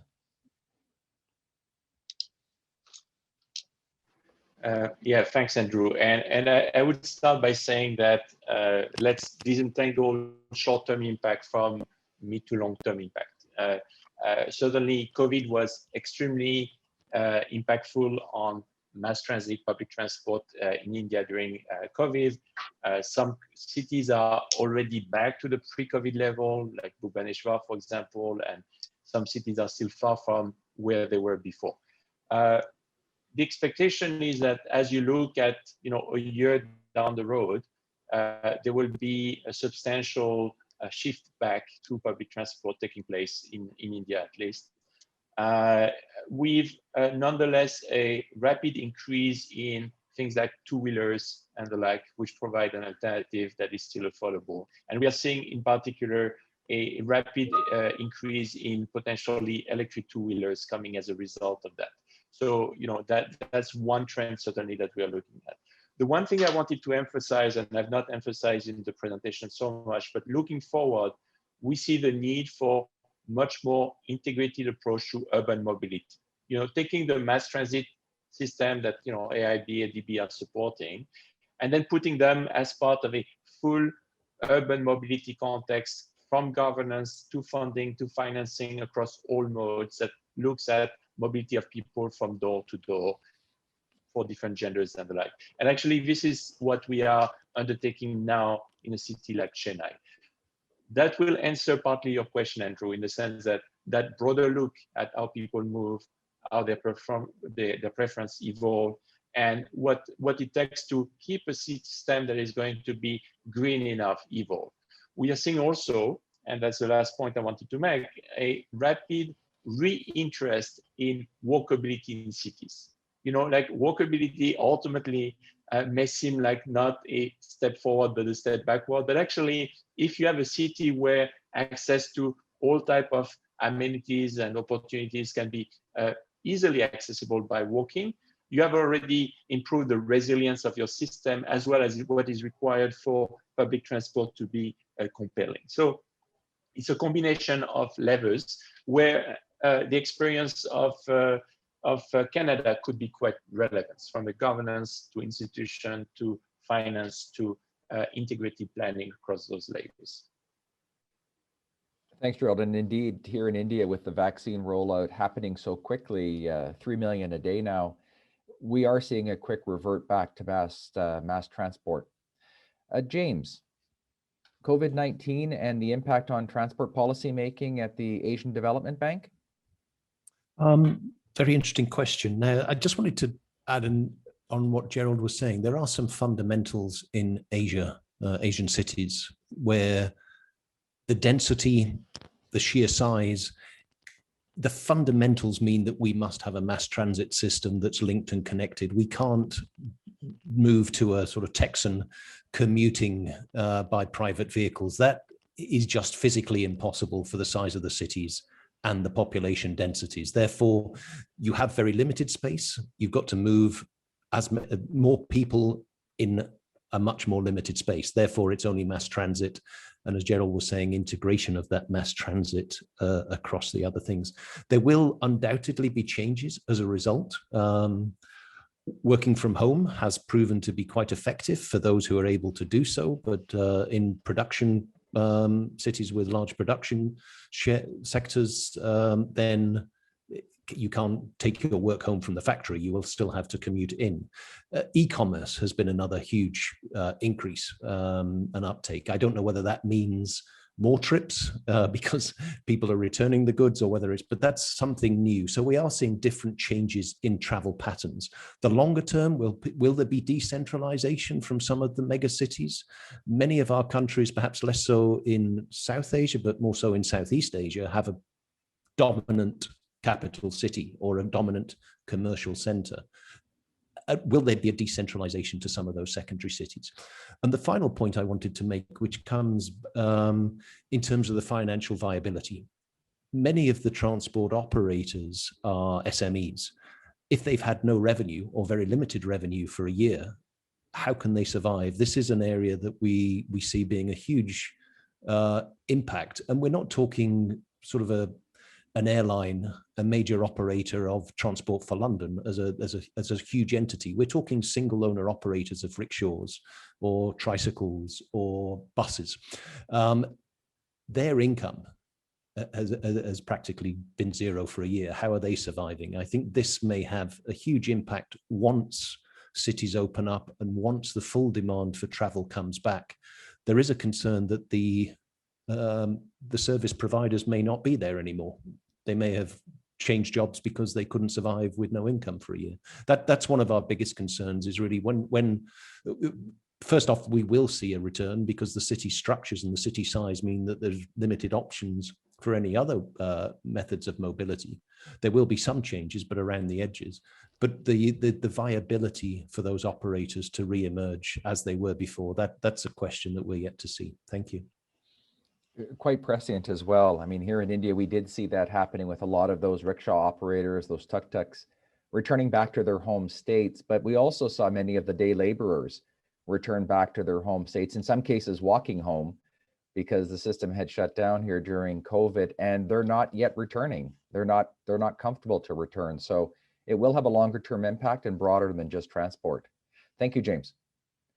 Meiran, perspective from Beijing, and China's done a phenomenal job with managing the COVID outbreak. So you may not be as influenced by the surroundings. How are things? Well, I was here in Beijing in February of last year when things started, and Beijing Metro was pretty much empty. So, and now it's back to full load. So there's a bit of an experience here. I mean, I obviously echo what Jamie and Gerald have said. I just want to touch upon a few things. When we interact with some of the governments in Asia at the moment, some of them, their focus is COVID, to bring it under control. I mean, we're doing some vaccine financing. Actually, I'm working on it with ADB right now. So, but when we look at the pipeline, they actually have a very healthy pipeline in transport. Again, a lot of it is urban. We're talking about ports, a little bit about airports, but it's there. So we think the pipeline is going to be there. Yes, there's a bit of a shift. But some of them at the moment, very rightly so, they're going to bring COVID under control so they can get the economy going. The technology-enabled infrastructure, we think, is quite important. The other thing that I want to touch upon on the private sector side, I mean, I was working on an airport deal in India, which is kind of at a standstill. So the concession agreement was awarded, but things have changed. The structure has changed. So we kind of want to see how are those going to be restructured. You know, there was another airport we're looking at in Russia that has stopped. So I think we can make some projections, but I think you will see how things go in the next year or so as far as COVID goes. But I can see that the viability of some of the PPP projects may change a little bit, you know, especially on the airport and port side maybe. So I don't know exactly what's going to happen, but I know that technology is going to be involved. I know that mass transit is going to be there. I know that the governments are going to spend on infrastructure, which transport is a major part of it. And I know that some of the PPPs are going to have to be restructured. So these are the knowns that I have, but I don't have anything more to it. And I can say that in Beijing, the metros are full. So thank you. We're back to business. Thanks very much, Meiran. We'll turn now to our Q&As, and there's been a number of submissions from our participants, both through the chat box and through some previous submissions. So with that, I'll first turn to a couple of the earlier submissions, and I'll get to Mark's question next. And perhaps for this, I'll just ask one representative from an IFI to answer each of the questions so we can ensure we get to the majority of questions. The first question that was put forward earlier before we started was, a Canadian company is interested in the EV infrastructure and are asking what the trends and opportunities are around this and how a Canadian company with experience can enter this market. So perhaps I can turn to Gerald to answer that one first. Okay, so this is actually one of the most fascinating topic right now in terms of the scale, the energy that is being mobilized. The market in India is estimated at anywhere between $150 to $300 billion over this decade, and it has a huge impact on the the carbon footprint. Not that it's sufficient, but it is likely to have a huge impact. Many cities, many states are now working on how do you convert the policy statements that they have made, most of them have EV policies in place, into a set of implementable action plan.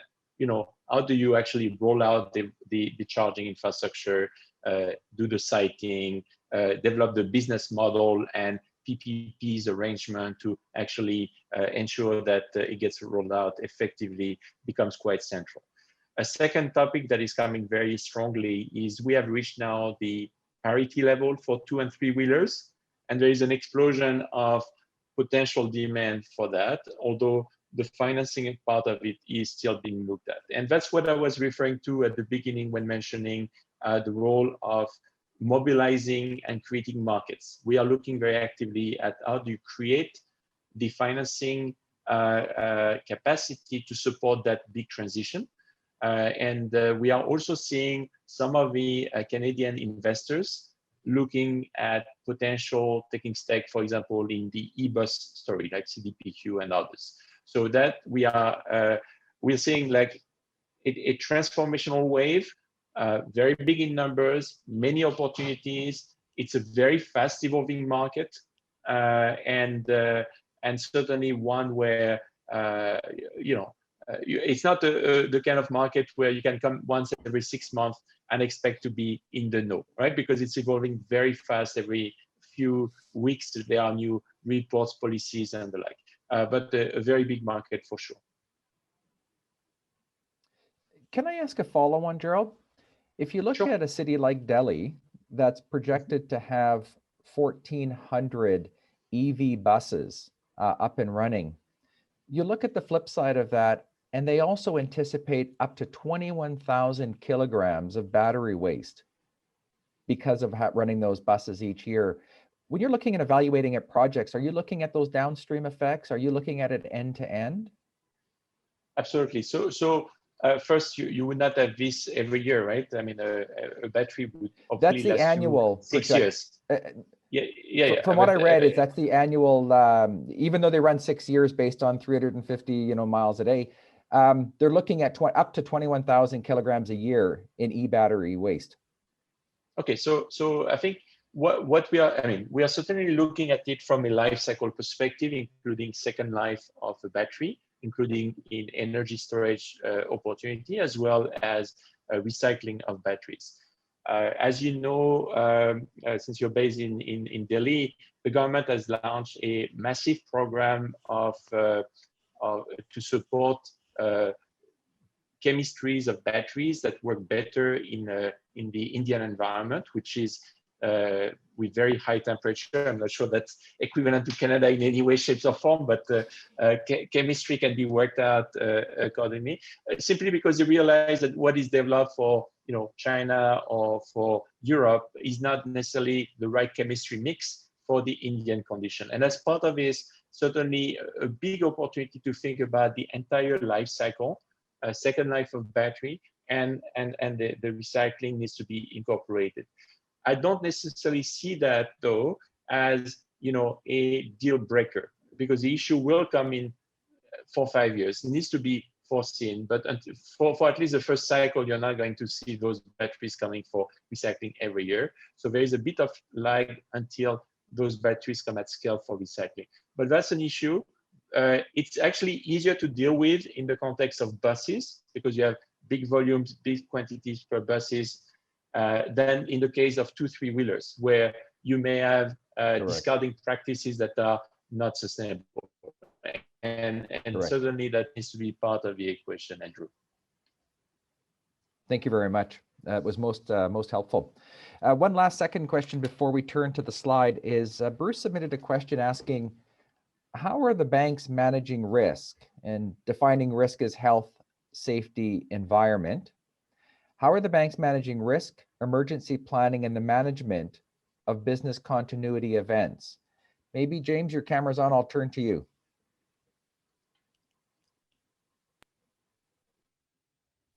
Hopefully I get the business continuity. I presume this is relating to COVID and how we're continuing there.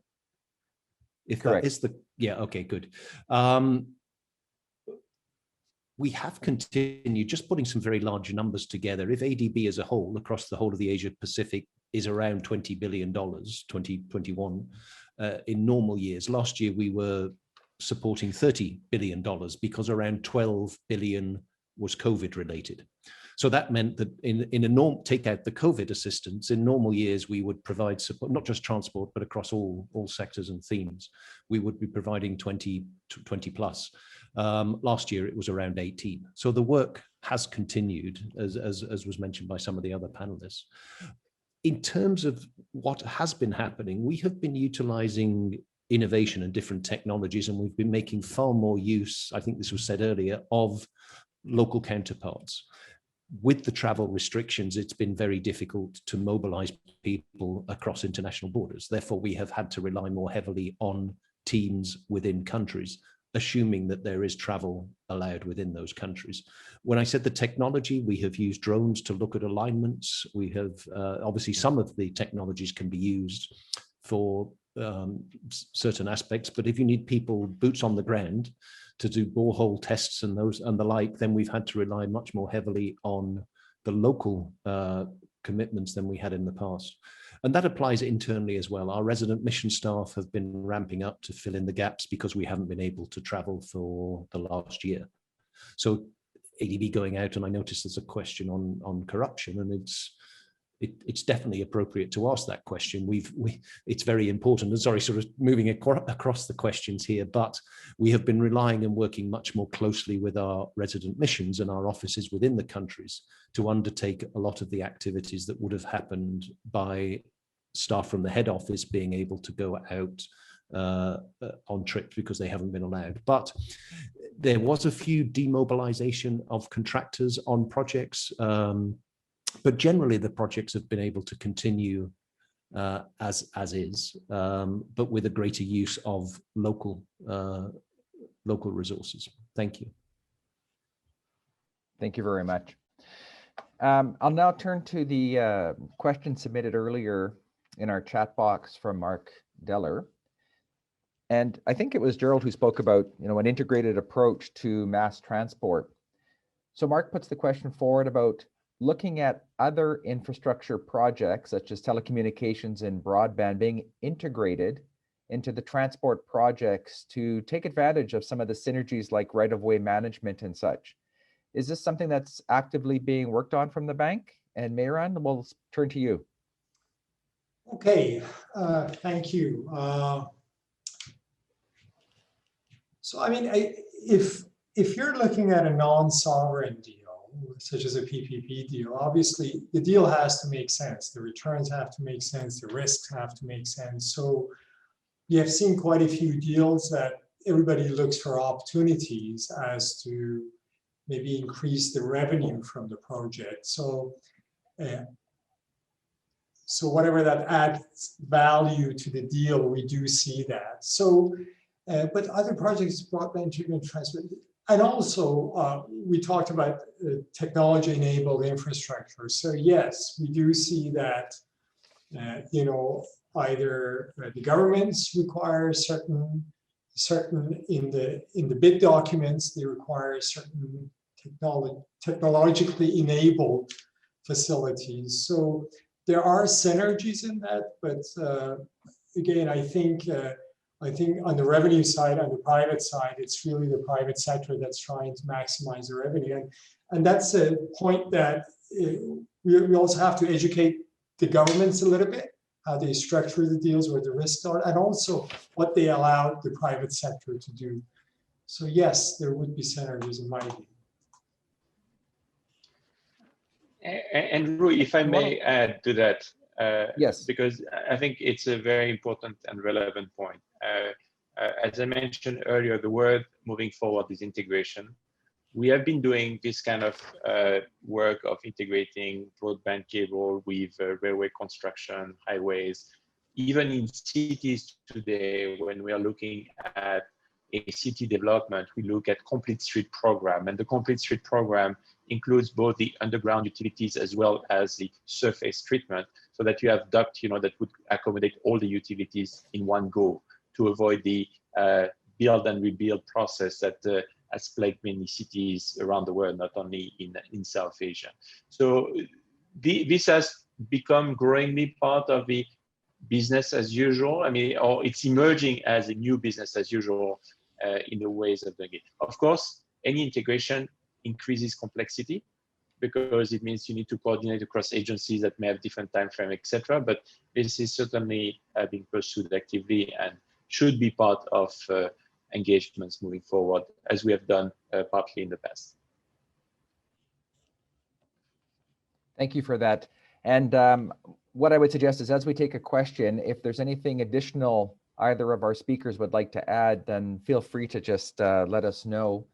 And with that, I'll mention we have approximately 10 minutes left and still a number of questions to get to. So perhaps we can skip Ali's question because I think it was answered within the chat box as well. So I'd like to move on to a question. Thank you.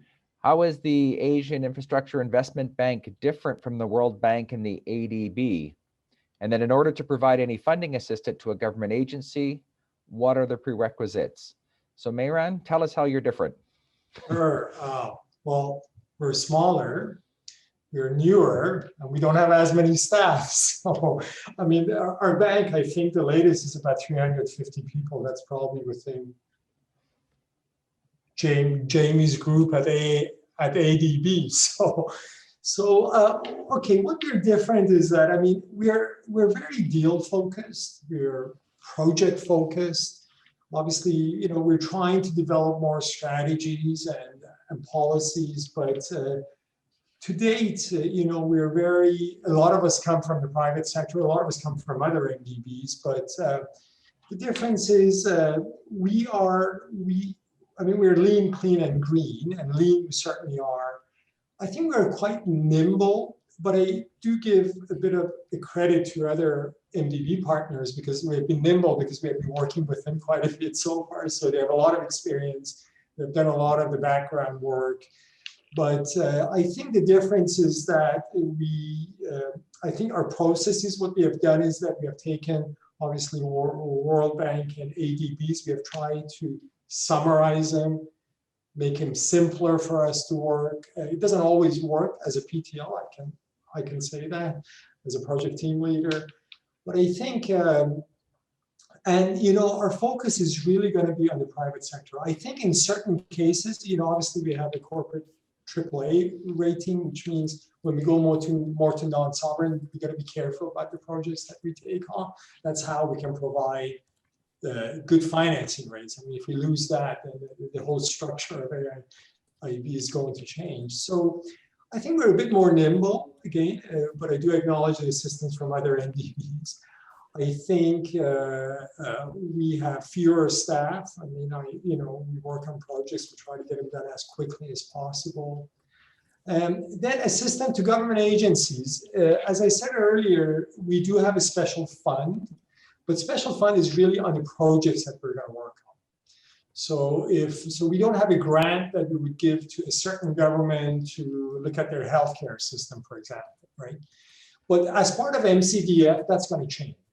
So just hang in there. I think, we are, as project officers, we're actually quite excited about MCDF. That's a multilateral cooperation center for development financing, because we can get upfront a little bit. I mean, I see on the PPP deals, for example, you know, I see a lot of it is how the government has structured the deal, and you know, maybe that ADB is great at it. So is World Bank. They have an office of PPP that does this. We don't do that. So I think so far we haven't been very proactive with the governments coming early on, but I think that's going to change. But our difference with other MDBs, we are an MDB. You know, we're more infrastructure focused, you know, as opposed to on the social side. But all of our projects must meet certain environmental, social, and governance requirements, which are very similar to ADBs and the World Bank. As a matter of fact, I'm doing a deal now with ADB that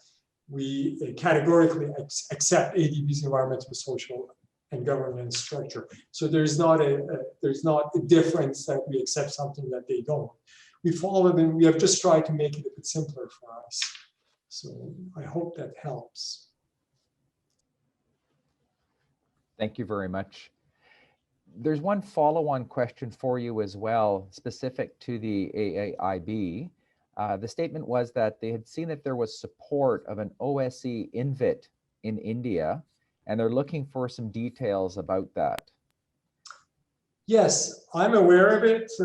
That's actually handled by another colleague, so I don't want to get into it that much. I'm not sure if that went, because I know there were two that we were looking at. I don't know which one went through and which one did not, but if you send me a note, I can get the colleague who's working on it, and she will have much more information than I have. So sorry about that, but do send me a note. No problem. I believe that Lily will speak to this later on, but we'll explain how we'll share contact information and the PowerPoints after we conclude. And I'm just seeing if there's other questions here. We'll go to this one then. How difficult to address the implementation process by the government in IFI projects in some of the countries? Maybe with that, I'll turn to James. Thank you very much. Just reading the question. So how difficult to address or implement on the corruption side? Is this the question? I believe that's by the High Commissioner of Bangladesh.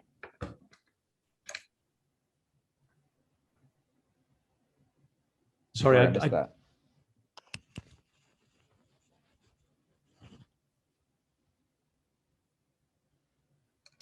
Okay, so maybe we'll move on. I think they're having a connection problem. There we go. How difficult to address corruption, implementation process by the government in IFI projects in some of the countries. There we go. Thank you. As Miran just said, it is central in all our work. We effectively work on behalf of the taxpayers in the shareholders who own the organization. So any tax that is paid by a Canadian goes into the lending of the work, and we make sure that the social dimensions, the resettlement issues, the corruption issues are fully addressed in all of our work. How that's done in practice, right from the outset, we make our counterparts, the implementing agencies, aware of their requirements, both in terms of reporting. We make them aware of the procedures that are necessary in terms of procurement, in terms of purchase of goods, whatever it may be. We also ensure that there are people out on site. There's review missions that go out and check what has been done. There's a whole host of other checks and balances within the system to make sure that corruption or other practices that may contravene our requirements are fully addressed to. We have monthly reports, we have quarterly reports, we have site inspections, we have a whole range of different monitoring devices. I think once it goes into the implementation stage, that's where we have that oversight role. So it's up to the teams. If other measures that are put in place, we have contact points if people believe things are happening that perhaps shouldn't be happening, and those can be dealt with through grievance redress mechanisms, whether that relates to compensation or environmental misdemeanors if it's not being done in line with the environmental management plan, or indeed if contracts are not being honored in the way they should have been. So on the corruption side. So there is another sort of reporting mechanism that would be possible if you didn't feel, or whichever individual or organization didn't feel comfortable reporting it through more traditional channels. So there's a different range of approaches to ensure that corruption is managed, is monitored, and addressed absolutely when it is found.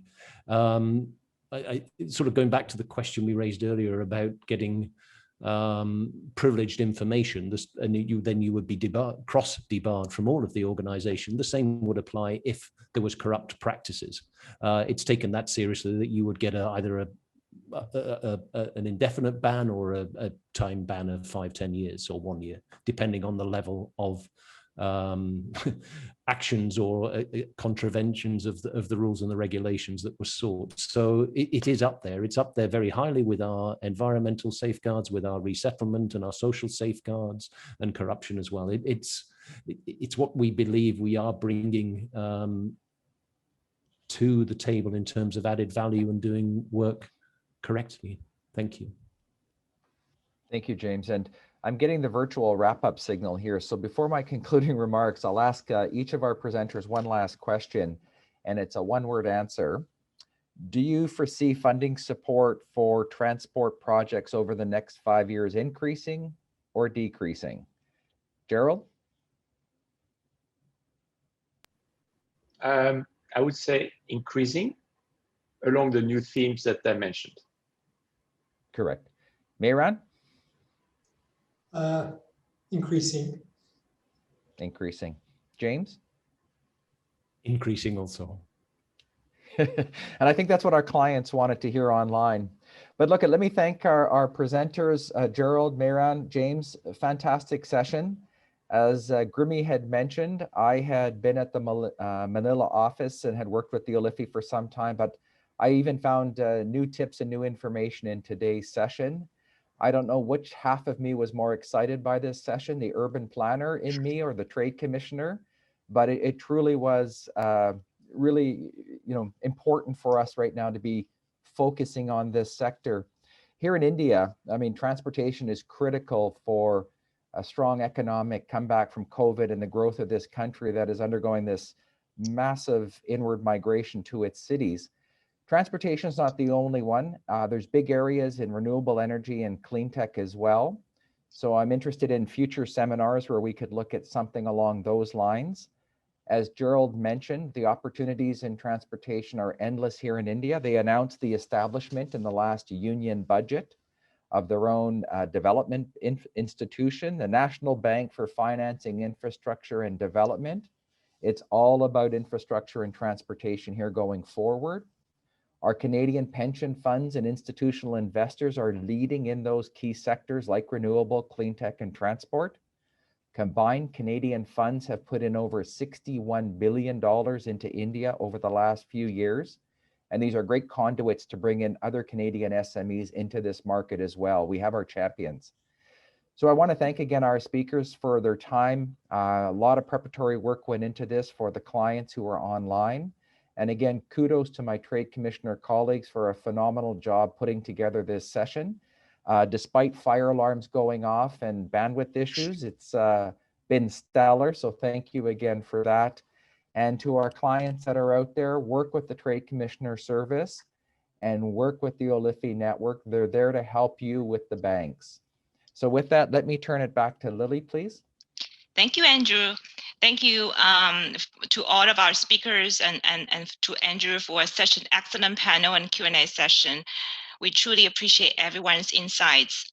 And now I would like to invite to the stage Lulu LeBlanc, Acting Senior Trade Commissioner and First Secretary Commercial at the Embassy of Canada in the Philippines. In her current role, Lulu oversees Canada's commercial relationship with the Philippines and the Office of Liaison with the Asian Development Bank. Lulu will be joining us to highlight some of the key takeaways of today's event. Lulu, over to you. Thank you, Lillian, and thank you to everybody so much. So before perhaps I summarize some of the main themes and the recommendations that we've heard throughout the session, I want to take this opportunity to reiterate the round of thank yous, but to everybody who've been participating on this. So specifically to Canada's Executive Director, to the Asian Development Bank, Chris Pandai, to ADB's James Leather, to the World Bank's Gerard Olivier, AIIB's Mehran Avini, and of course, our Senior Trade Commissioner in India. Thank you so much for participating and speaking during this session. I also want to take this opportunity to thank the folks working behind the scenes. In addition to our IFI officers, Lillian and Grimmy, who you've seen throughout the session. We've also had our TCS network in the background supporting us, from specifically some of our South Asia posts in Bangladesh, in Pakistan, and throughout India, as well as the executive directors' offices at the various IFIs for all of their support on this. Thank you so much. So with that, I think through this session, you've heard about really just the scale of the transportation projects that are taking place throughout these three IFIs specifically. At the ADB, for example, we've heard from James that over 25 of its portfolio is typically in the transport sector. In AIIB, that the transport sector is the largest share of its investment portfolio. with 36% of their financing for South Asia specifically, in the World Bank as well, the billions of dollars that are focused on transport. Of course, while we focused on the South Asian market for this session, do know that there's transport opportunities all throughout the regions which the banks are covering. And our team is happy to help assist if there are other markets that you are interested in. Some of the themes that we've been hearing throughout the session include climate, considering sort of sustainable transportation, e-mobility, urban mobility, inland waterways, rail and resilience.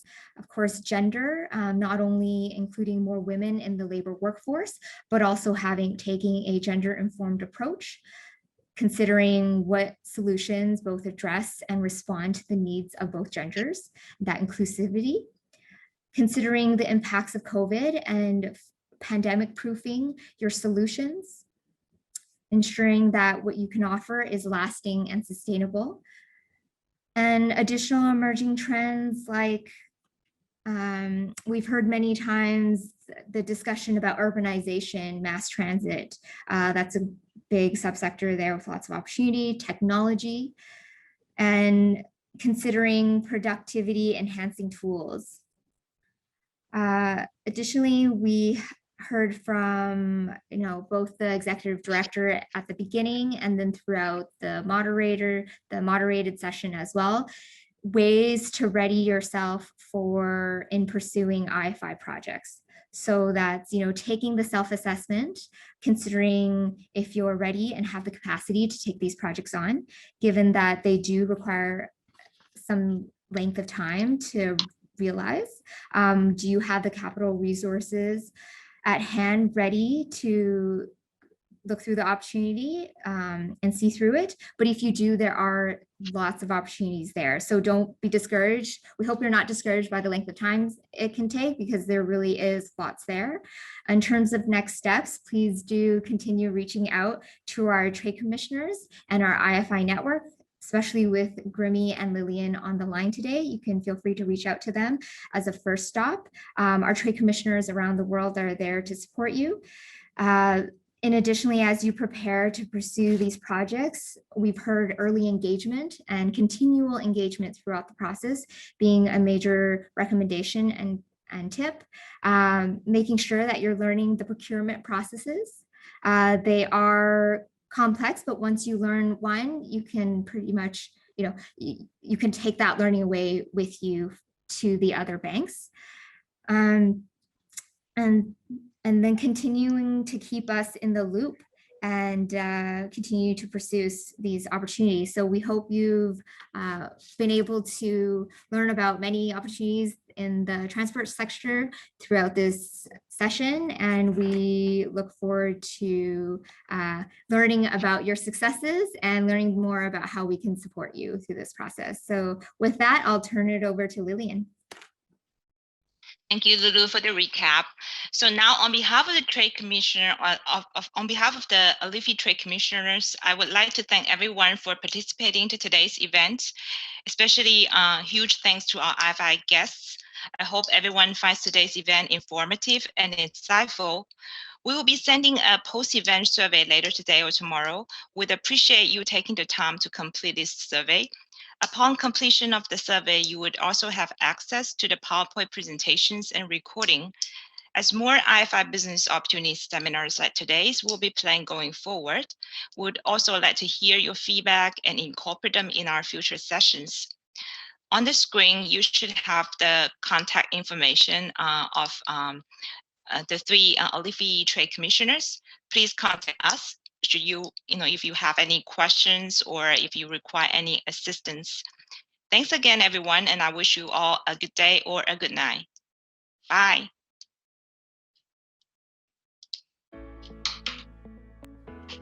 Thank you. Goodbye. Bye.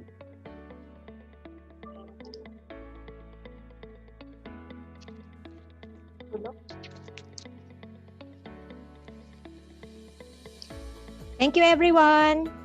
Good day. Thanks. Salamat po. Salamat po. Salamat, Andrew. Jeannie. Bye, guys. Salamat, Andrew. Take care. Well done. Thank you. Thanks, Jamie. Thanks, Gerald. Thanks, Miran. Thanks, Lulu. everyone. Thank you. Thank you, South Asia team.